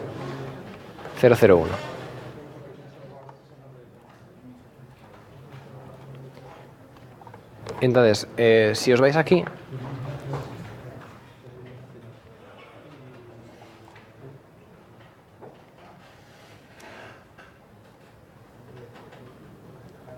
veréis que métricas que hemos visto hace un momento de accuracy y AUC, que es el área bajo la curva, o precisión o recall, pues están aquí y podemos desplegarlas para ver cómo han ido mejorando a lo largo del tiempo con la red. Como solo tenemos dos checkpoints, no vemos cómo ha sido el estado intermedio, que eso lo podemos ver luego, pero vemos que al principio era era bajísima, ¿no? Porque unos pesos que eran aleatorios y que nada tenían que ver con la realidad, y aunque no se ve nada bien en el proyector, la línea de verdad es una línea mucho más tenue que hace así. Lo que pasa es que TensorBoard lo que nos muestra por defecto más claramente es una línea que tiene smoothing, o sea, es decir, que no es el valor real, sino que ha sido aplicado un factor de corrección para que en caso de que tengamos, por ejemplo, una red que ha recibido 1 millón de iteraciones, o las que sean, pues podamos ver la tendencia que sigue en lugar de ver los valores puntuales con la sierra que genera. Entonces, en su lugar, pues vemos una línea más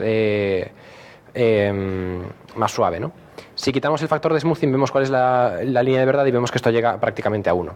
No, de hecho, esto tiene que llegar a 1 porque era el recall. Sí, efectivamente. Si nos ponemos encima, además tenemos el tooltip que nos dice el valor exacto. Vale, ¿todo el mundo tiene abierto el TensorBoard? ¿Quién no lo tiene abierto?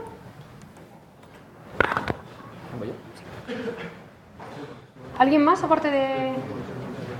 Vale.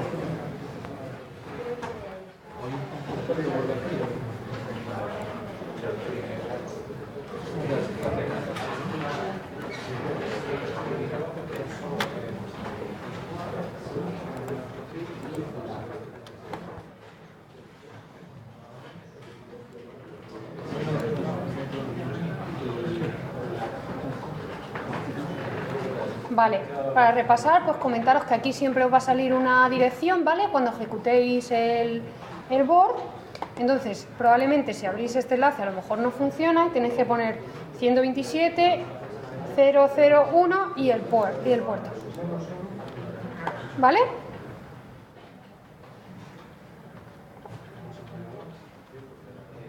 Entonces aquí van saliendo los parámetros que os comentaba Santiago.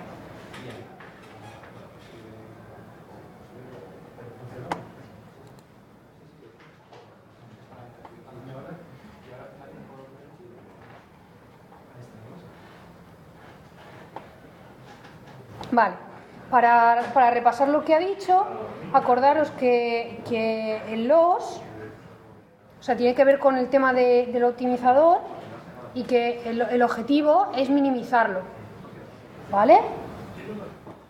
O sea, esto es una de las pocas cosas que, igual que la cura, si tiene que ir subiendo, el loss, que es el error, pues va bajando. Y esto, pues dependiendo del optimizador que utilicéis, bajará pues más antes o después. Y todo el tema de la dualidad de precision y recall, que nos va a ayudar con tipos de error y falsos positivos. ¿Quieres enseñarle el grafo? Sí, venga. No sé. Sí. Bueno, podemos empezar por embedding. Venga, dale. Vale, entonces una de las cosas que podemos ver con TensorBoard es la historia de los embeddings que había simplificado antes con lo de la casa Stark y K-Stark. Aquí podemos ver los 48 tensores que son embeddings en esta red y podemos ver, por ejemplo, el de Houses o el de Culture, por ejemplo. Culture es si son valirios o Northmen o Ándalos o este tipo de cosas. Y aquí, por la resolución no se ve demasiado bien, lo siento, pero estos son los distintos puntos que tenemos de culturas. Cada uno de estos es una cultura diferente, o es un embedding diferente para una cultura. Y si pinchamos en una de ellas, podemos ver cuáles son las que están más relacionadas con esta a partir del color. Y si, de hecho, al pinchar nos dice a la derecha cuáles son los puntos más cercanos en el espacio original. Como esto es un espacio multidimensional de 8 dimensiones, que es con la que está configurado este embedding, pues claro, nosotros aquí, en este gráfico que nos pinta TensorBoard, solo vemos 3 dimensiones de esas 8. Podemos cambiar cuáles de ellas vemos pulsando en las componentes X, Y y Z del grafo, y entonces podemos decirle cuál de las componentes son, pero en realidad esto sí que es una de las partes más de caja negra que tiene, porque qué es cada componente es algo que lo decide la red, no nosotros.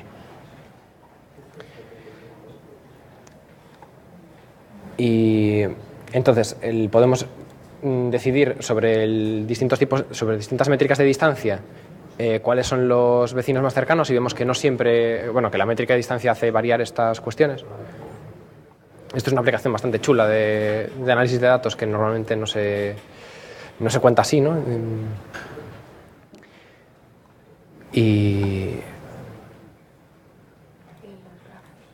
Vale. Y de aquí nada más, ¿no? Yo creo que está bien. Vale, entonces, ¿esto por qué me lo dice? Bueno, podríamos cambiar de dimensión y vemos que cómo el modelo se cambia, pero en realidad esto es nuestra percepción del modelo, porque solo podemos percibir 3 dimensiones a la vez. Lo que nos da TensorBoard es la información real de, en todas las dimensiones, cuál es el punto que más cerca estaba, de cara a poder ver las similaridades de verdad entre los distintos puntos. Y como decía antes, estos son valores que se entrenan, es decir, que TensorFlow nos acaba diciendo qué culturas están más cerca de cuáles en base a esto. Bueno, en base al problema que estamos nosotros intentando sacar, que es el tipo de muertes. Entonces, culturas que son parecidas respecto a cómo se mueren, no quiere decir que se comporten igual en otras situaciones. Otra cosa que podemos ver en TensorBoard es el grafo de la red. Tal vez.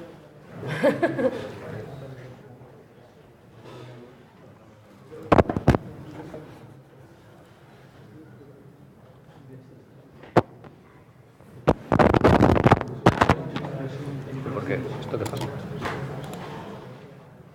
Ahora. Vale, por alguna razón hubo que hacerlo 2 veces.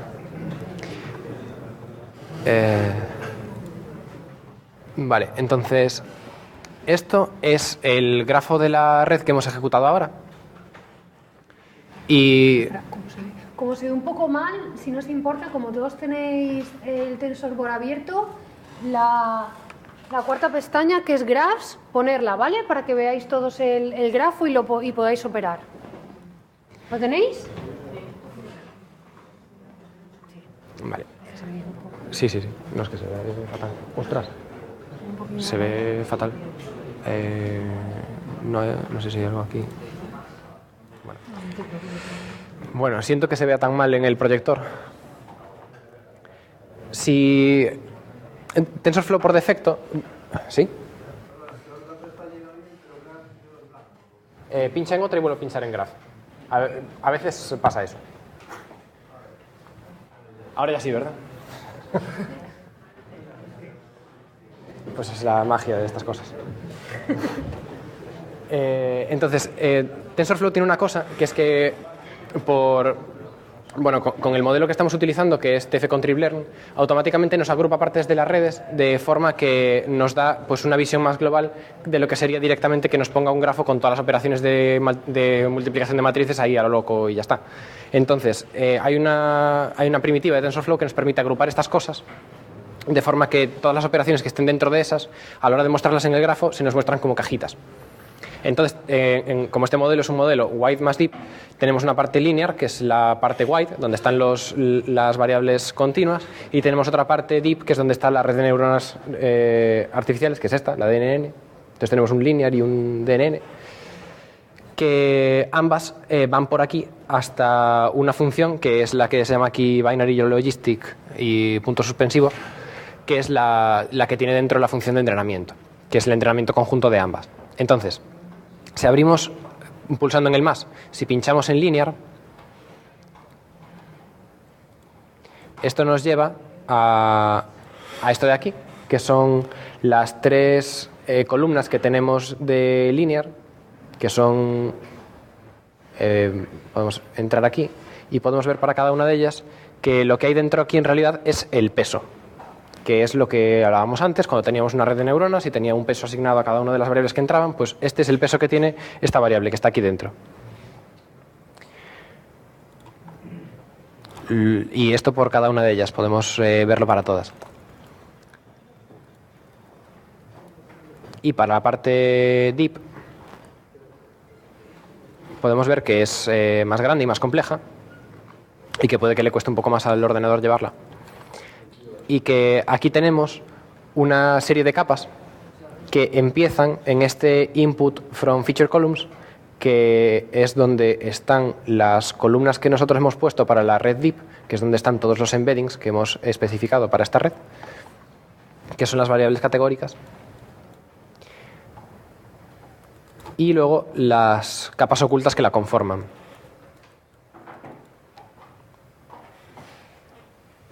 Que en este caso pues es una hidden layer que tiene unos pesos, que es lo que decíamos antes también, ¿no?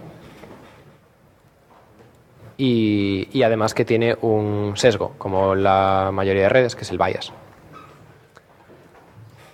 Vale, voy a cerrar esto porque se le está costando un poco de más al equipo. Vale, miradlo, fijaros en lo que ha dicho Santiago de las hidden layers que hay en el modelo DNN, esas serían como un poco las las capas del pastel, ¿vale? Entonces, si diseñamos otros modelos con otras capas, pues ahí nos saldrá otra cosa.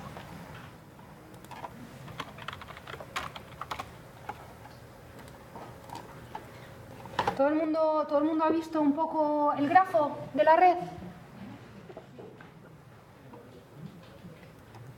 Esto es también lo que luego, una vez entrenado, podemos decidir a lo mejor añadirle más capas para hacer lo que se llama, ¿cómo se dice? Lo de añadir una capa más para reentrenar, como ocurre con Inception. Se me ha ido la palabra. ¿Reentrenamiento? ¿Rediseño? Pero es solo añadir por encima y luego volver a entrenar. ¿Lo del bottleneck? Sí, eso. Eso tiene un nombre.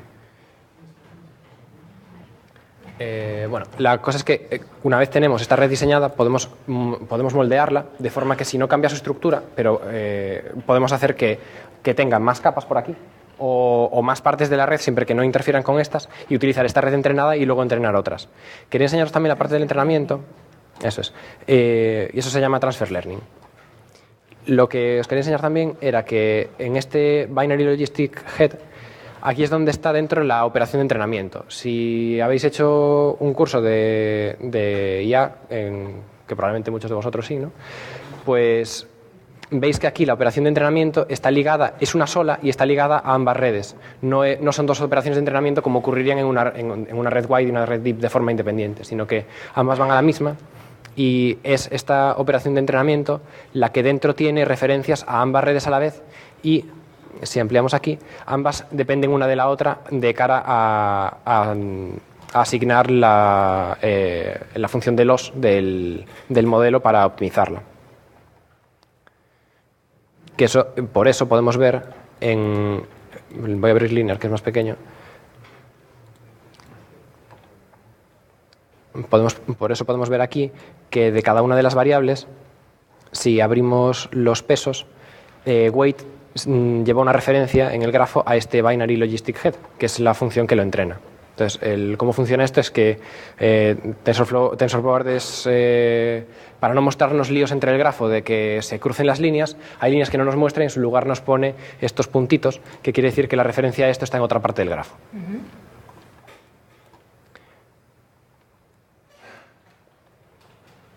Vale. De aquí creo que no me queda nada más, que no me salto nada.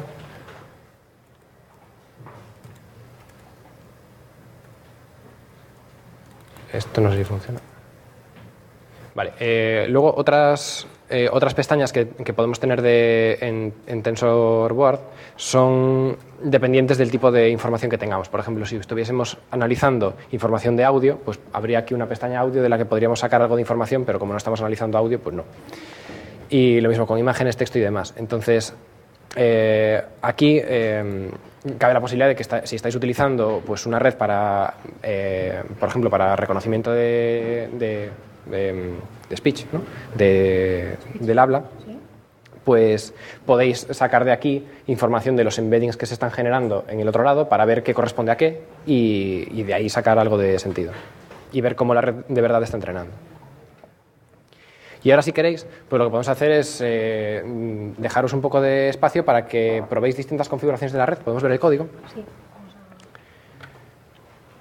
Aquí os lo voy a intentar enseñar. Este de aquí, Mira.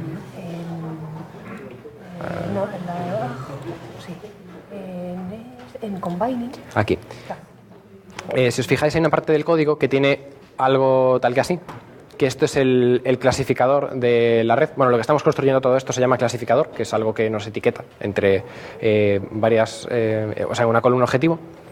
Y este es un clasificador que es combinado tanto de redes de neuronas como lineal, por eso es White Mass Deep. Y veréis que hay una serie de parámetros que podéis configurar. Entre ellos, pues el número de capas ocultas, que esto es lo que veíamos en TensorBoard antes, si os acordáis. Perdón, en el Playground.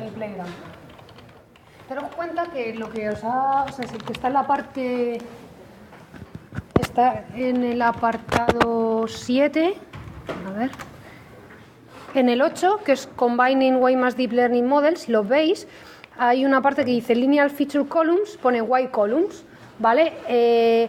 y luego la otra, DNN Feature Columns, Deep Columns. Daros cuenta que es el modelo y que el modelo es un poco independiente de los datos. Si yo cojo otro set de datos y me hago las columnas while y las columnas deep, no tengo que cambiar el modelo, simplemente tendré que cambiar los datos. ¿Esto se entiende? ¿Que el modelo es independiente un poco de los datos? ¿Vale? Es importante. ¿Más o menos? Vale, por si acaso, lo vuelvo a repetir, ¿vale? Para reforzar, porque estos sois súper listos. En White Columns, acordaros que hemos puesto las columnas de datos que son continuas, ¿vale? Como edad, popularidad y tal. Si acaso cambiásemos el dataset, por ejemplo, pues cambiarían esas columnas y de repente a lo mejor no es edad. Si estamos en salud, a lo mejor estamos viendo el número de calorías de los alimentos, ¿vale? Entonces esas columnas continuas serían diferentes y las categóricas también. ¿Por qué? Porque estamos estudiando postres o primeros o segundos platos.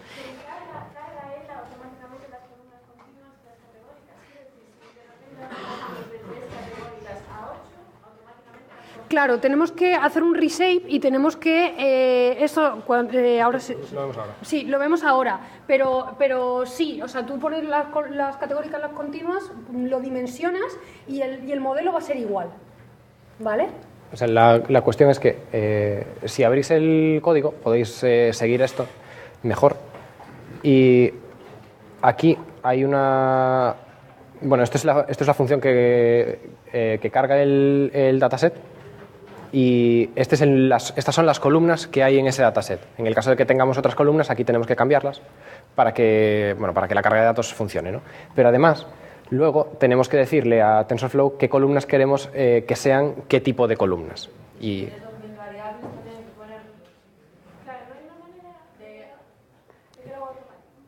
pues depende.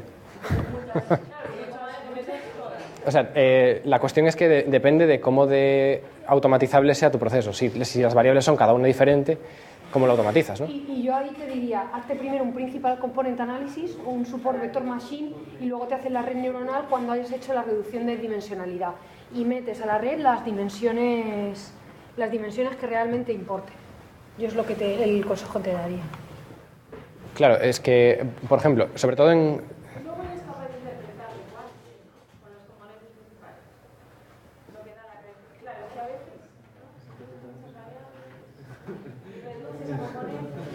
Sí, claro, o sea, lo suyo es reducir a componentes y luego pues esas componentes coges las top 5, las 10 primeras y las metes a la red. Sí. Sí. Pero no, en ese caso no, lo que haces es, tú tienes una imagen, tú tienes una variable que tiene dimensión tanta como número de píxeles.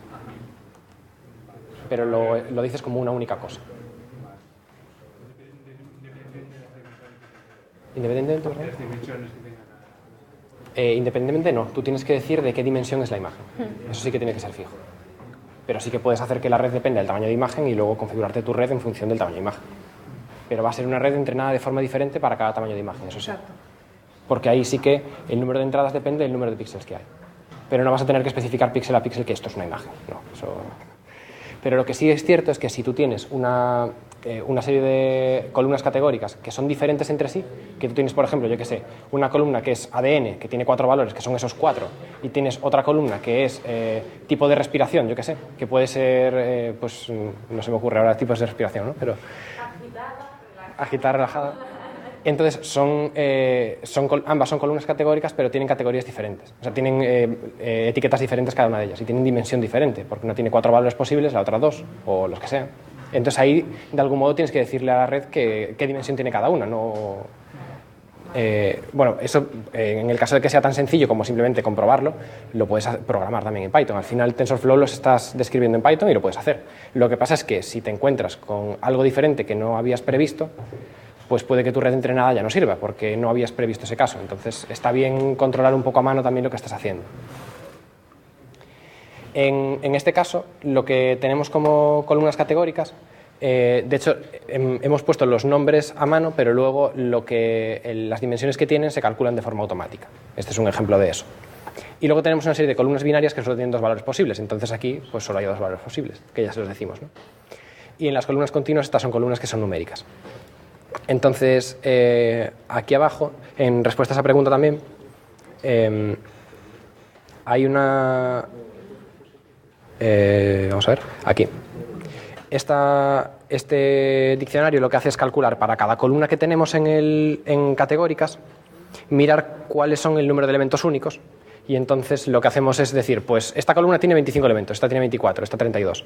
Y con ello, a la hora de generar las columnas, le decimos que el tamaño de la entrada es el tamaño que hemos calculado. Entonces con eso sí que podemos hacer lo que estáis diciendo, pero con la cuestión de que en algún momento tienes que decir qué columnas son, ¿no? Las que tienes. Y a lo que iba antes es que tenemos una función que se llama buildEstimator, que la podéis buscar. Porque no se ve el número de líneas aquí. Porque lo estás abriendo con abajo en línea. Ah, vale.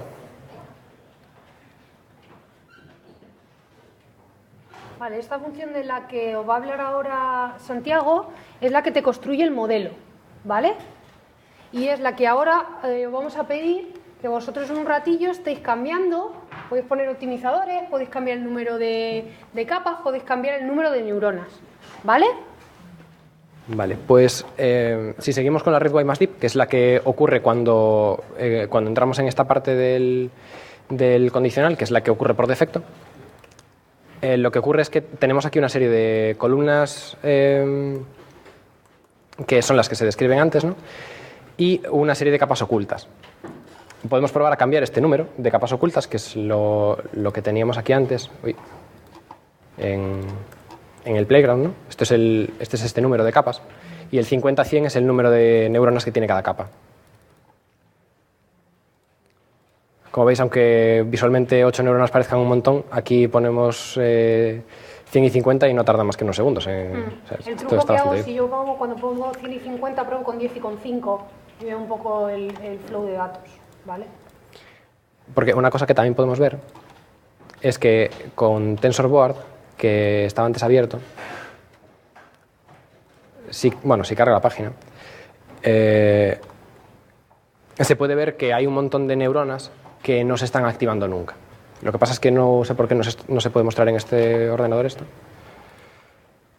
Ah, bueno, esto es porque lo he cerrado.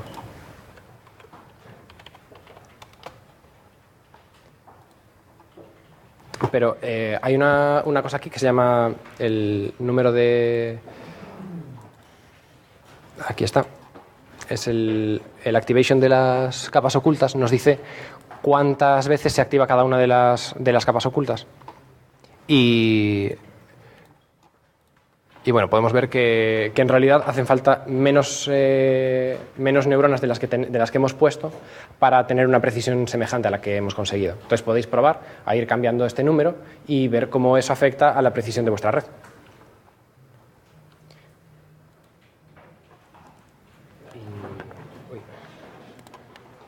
Y además no sé por qué. ¿Podemos decir una cosa? ¿Qué? ¿Puedo decir una cosa? ¿Puedes decir una cosa? A ver, ¿dónde está el Colab? ¿Lo hemos cerrado? No está ahí. Vale, pues a ver chicos, la última parte, la parte 9, aquí, aunque no hemos entrado también por densidad y tal, lo que sí os hemos hecho es poneros la lista de optimizadores, ¿vale? Que se suele utilizar en cada modelo, cuáles son los parámetros y cuáles son las características. Esto al final, pues eso, lo que va a hacer es que os baje el loss y os vaya mejorando como la accuracy más en escala. Pero lo que sí queríamos ahora como proponeros que cojáis el código que está aquí y podáis seguir editando esta parte, ¿vale? Que habla un poco del número de neuronas, ¿no? Está bien. Esto, del número de neuronas y de las capas ocultas, ¿vale? Y que a partir de ahí vayáis probando para ver cómo se está funcionando el modelo. Y además no está la documentación para meter... Ah, mira, ya que está.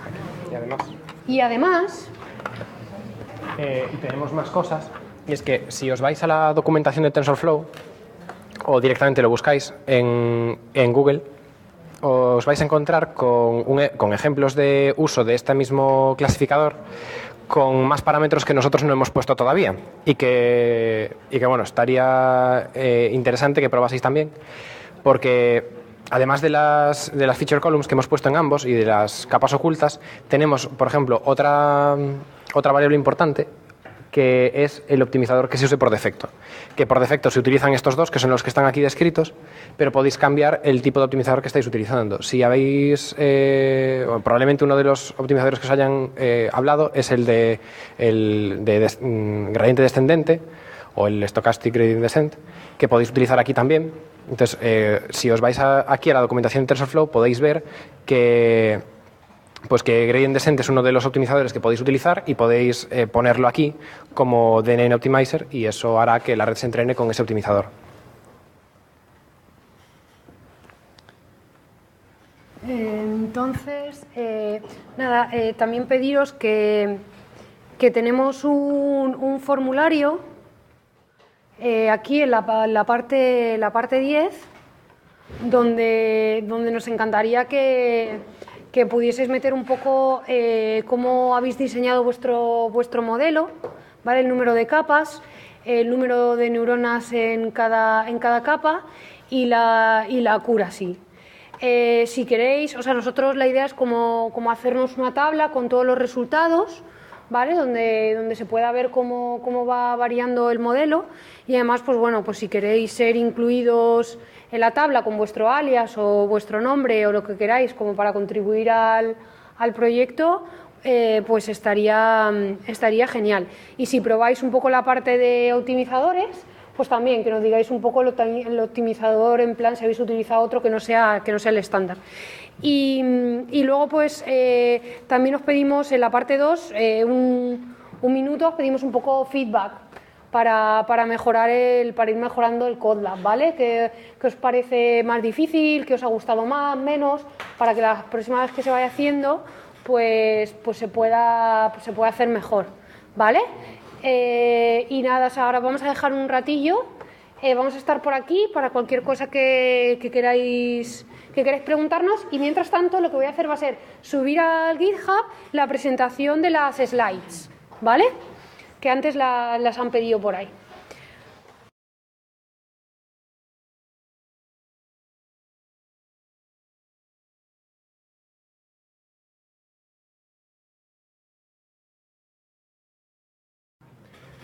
Una cosa que podéis ver con el optimizador de gradiente descendente es que si lo hacéis vosotros, en lugar de coger lo que viene hecho con TF-Learn, podéis cambiar, por ejemplo, el learning rate, que ahora mismo, tal y como está funcionando la red, eso está dentro del código de TensorFlow y no se podría cambiar más que cambiando el optimizador, que es una de las formas, ¿no? Y bueno, y eso es todo. Podéis probar distintos optimizadores. Que Gradient Descent es un optimizador que necesita, como la mayoría de ellos, un learning rate, que es el ratio de aprendizaje, que es cuánto importa el error en la ejecución actual para la hora de cambiar los pesos, ¿no? Entonces, que si queremos hacer nosotros un optimizador, le podemos poner cuál es el learning rate que le queremos poner.